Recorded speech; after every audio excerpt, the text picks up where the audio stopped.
Just a reminder, we are going to be starting The World According to John Irving read-along November 1st. We're reading the Cider House Rules. So there's already a pretty substantial size Voxer group set up. But if you're interested in getting in on this read-along with us, let me know in the comments below. And I will put all of the co-hosts in the description box. You can go to any of their channels and see their video along with mine. So write down in the comments below if you would like to read the Cider House Rules with us in November.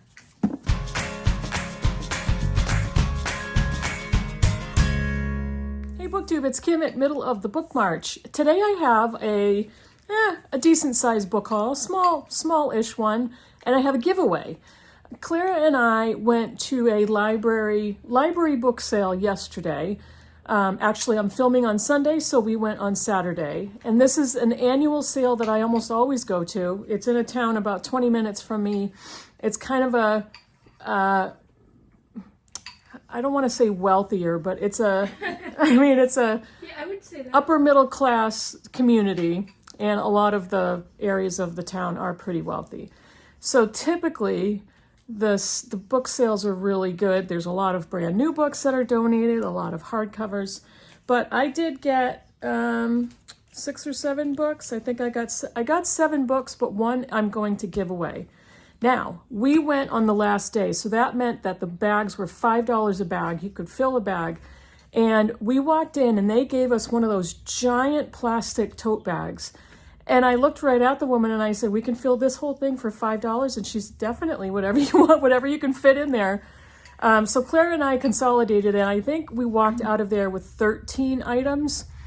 She got a couple of CDs and some books and I got books. So 13 items for $5. And if I did the math correctly, that is around 38 cents per item. That's as close to free as I think I'm ever going to get. And I've gone to book sales where I've gotten a bag of books for 50 cents a book. And yeah, there have been a few that on the last day, most of the libraries will give the books away because they don't want to hold on to them. But yeah, so 38 cents for each of the books I'm going to show you. The first one is my giveaway. And this is a hardcover book that I just opened it and it doesn't, I think that was the first time somebody's ever opened this book. It just cracked on me. It didn't crack, it didn't break, it's just that sound. You know the sound when you open a hardcover book and you know it's brand new? That's the sound it just made. So this is a nonfiction and I gravitate towards fiction. I've read many a nonfiction book that's been fantastic, but this was not necessarily one that is on my TBR, but because it's practically brand new and this has been all over BookTube, I wanted to give this to somebody because it, for me, was 38 cents. This is The Wager by David Grann. It is a tale of shipwreck, mutiny, and murder. I have seen so many booktubers who have read and raved about this book, and I couldn't stop myself. I picked it up and I thought, would I be interested in reading this? And after I carried it around with me for about 10 minutes, I thought, not really. It's not the type of book that I would typically go for, but I knew for 38 cents I'm losing pretty much nothing, and I would love to pass this on to somebody. This is, let's see, it is January 28, 1742, a ramshackle vessel of patched together wood and cloth washed up on the coast of Brazil. Inside were 30 emaciated men, barely alive, and they had an extraordinary tale to tell. They were survivors of His Majesty's ship The Wager, a British vessel that had left England in 1740 on a secret mission during an imperial war with Spain. While The Wager had been chasing a Spanish treasure-filled galleon known as the Prize of All the Oceans, it had wrecked on a desolate island off the coast of Patagonia. The men, after being marooned for months and facing starvation, built the flimsy craft and sailed for more than 100 days, traversing nearly 3,000 miles of storm-racked seas. They were greeted as heroes. But then, 6 months later, another, even more decrepit craft landed on the coast of Chile. I'm not going to keep reading, but again, this was all over BookTube. This is yours if you want it. It's for free. I will ship it in the US.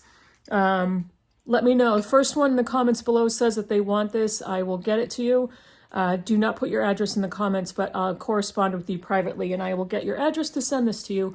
I have a small pile of books I still have to send out to a few folks. So let me know if you want The Wager by David Grann. He is the author of Killers of the Flower Moon, which I did read and I really liked, which was made into a Leonardo DiCaprio movie, but whatever. How do you feel about him? Ugh. Anyway, so here's my pile of, I have 6 books to show you. One of them is a book I've already read, but I believe I gave it away or let someone read it and I never got it back, and I really wanted it back. And I found a really good paperback copy of it. But this is The Exiles by Christina Baker Klein. And this is a paperback with deckled edges and French flaps with a map, a really nice map in the front. This is even actually on glossy paper. If you know me at all, my favorite format is a paperback with deckled edges and French flaps. And this is in fantastic condition. Typically I get fairly picky with the books I buy at library sales. Once in a while, I've picked up a book that's been in okay condition, but I've still bought it because I really wanted it. But this was in great condition, so I picked it up. This is Australia in 1840. Now, people were actually sent to Australia when they were accused and convicted as criminals. So Australia, for whatever reason, people, the authorities thought that's a good place to keep criminals. They can't get off of it. It's an island. A country into which England is rapidly pouring its prisoners, including an increasing number of women. With the indigenous population forcibly relocated, promised land of their own they will never receive, the growing population of former convicts is beginning to create a society in the land beyond the seas. Now this is the setting that Christina Baker Klein, so it's basically historical fiction. There's 3 different characters: a sheltered governess seduced by her employer's son, arrested on trumped-up charges and sentenced to 7 years transport; the canny young thief, midwife, and herbalist she befriends aboard the ship; and an orphan indigenous girl taken from her people and brought to live with the family of the new governor of Van Diemen's Land. Van Diemen's Land. And I really like Christina Baker Klein's writing. She wrote Orphan Train, and she also wrote A Piece of This World. I think it's A Piece of This World. A Piece of the World, yeah. And that was really, really good. I like that one. So The Exiles by Christina Baker Klein, definitely going to be a reread for me. This one, I couldn't help myself. This was such a beautiful, like-new copy of this children's book. It's a Newbery Medal Award-winning book. It doesn't look like it's been read. This is a paperback with deckled edges, but no French flaps. Still, it's in almost new condition. This is The Tale of Despereaux by Kate DiCamillo. This came out when I was already an adult, and my older daughter was, I'm going to look at the copyright because I don't remember. Copyrighted, where's the copyright? 2006. So my oldest daughter was 15? Yeah, 15 years old. And this was a year before my youngest was born. So I was an adult. I didn't at that point typically read middle school or middle readers. Oh, it's got illustrations too. Look at that. Oh my gosh, it's so adorable. And this author, I've heard so much about her over the many years, so I just could not resist The Tale of Despereaux with this little tiny mouse. She wrote that one book. She wrote a few books, Clara. Well, she wrote that one book. What one book? Clara's interrupting. Oh my God. She was supposed to be quiet, but she never is. Whether she's making fun of me or pointing out what I'm doing wrong, that's her. And this is the title page. Because of Winn-Dixie. Because of Winn-Dixie. The Tale of Despereaux being the story of a mouse, a princess, some soup, and a spool of thread.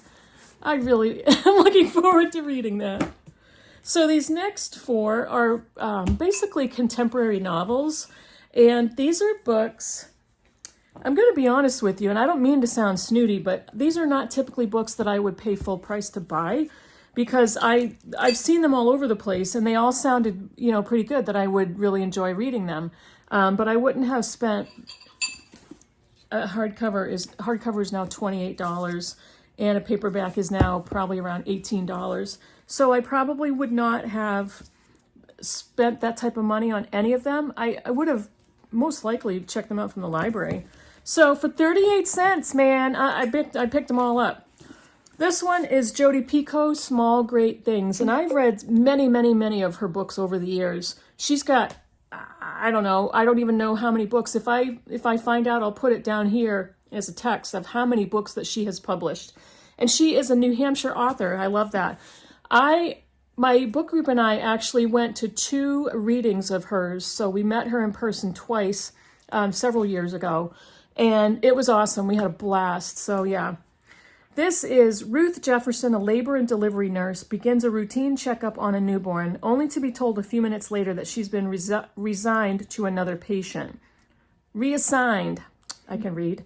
The parents are white supremacists and don't want Ruth, who is African American, to touch their child. The hospital complies, but the next day the baby goes into cardiac distress while Ruth is alone in the nursery. Does she obey orders or does she intervene? This one was on my radar for a while simply because of that subject matter. And Jodi Picoult is always a good writer to write a compelling story, and thought I'd pick that up. Again, 38 cents, people. Yes, Claire. Claire's raising her hand. Did she write the one with that girl and her sister?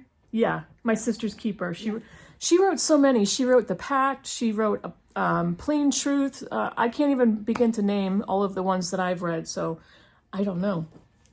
Next one is The Music Shop by Rachel Joyce. This one is a former library copy.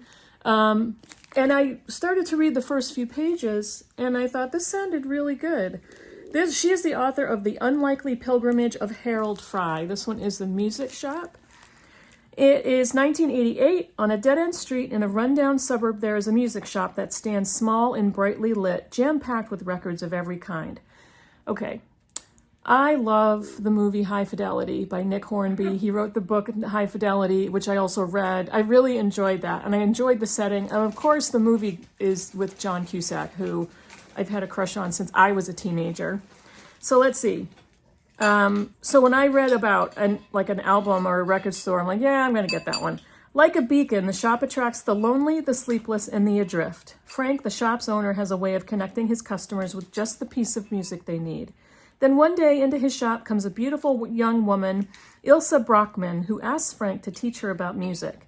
Terrified of real closeness, Frank feels compelled to turn and run, yet he is drawn to this strangely still, mysterious woman with eyes as black as vinyl.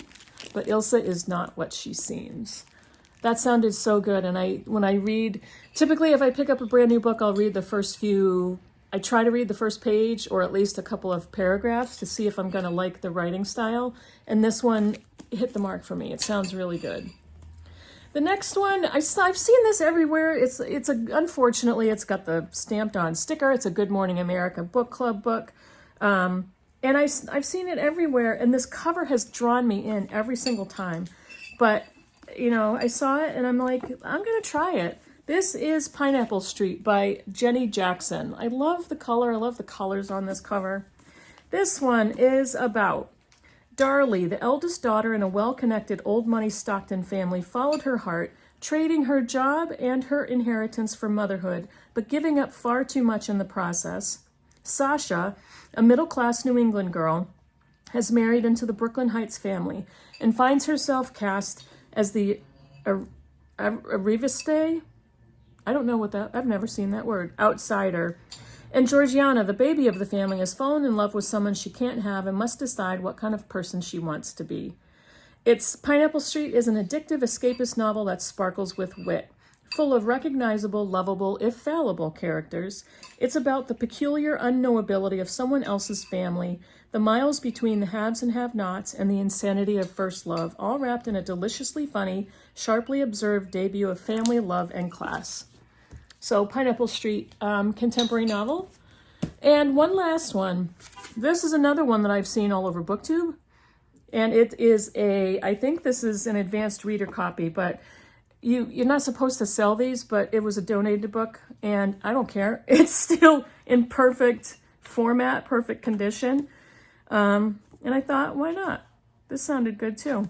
This is Little Monsters by Adrienne Broder. She is the author of Wild Game. And I always, again, this is another one that this cover always drew me in, and I really like the colors on it.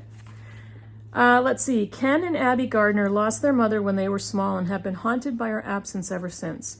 Their father, Adam, a brilliant oceanographer, raised them mostly on his own in his remote home on Cape Cod, where the attachment between Ken and Abby deepened into something complicated, and as adults, their relationship is strained. You said a book anywhere in New England, I'm probably going to be interested. Cape Cod, yeah, I'll read this one. Now, years later, the siblings' lives are still deeply entwined. Ken is a successful businessman with political ambitions and a picture-perfect family, and Abby is a talented visual artist who depends on her brother's goodwill, in part because he owns the studio where she lives and works. As the novel opens, Adam is approaching his 70th birthday, staring down his mortality and fading relevance. He has always managed his bipolar disorder with medication, but he's determined to make one last scientific breakthrough, and so he has secretly stopped taking his pills, which he knows will infuriate his children. Meanwhile, Abby and Ken are both harboring secrets of their own, and there is a new person on the periphery of the family, Steph, who doesn't make her connection known. As Adam grows more attuned to the frequencies of the deep sea and less so to the people around him, Ken and Abby each plan the elaborate gifts they will present to their father on his birthday, jostling for primacy in this small family unit. So that's Little Monsters by Adrienne Broder. Is it Adrienne Brody? No. Well, Adrienne Brody is an actor. Yeah, I thought Yeah. so.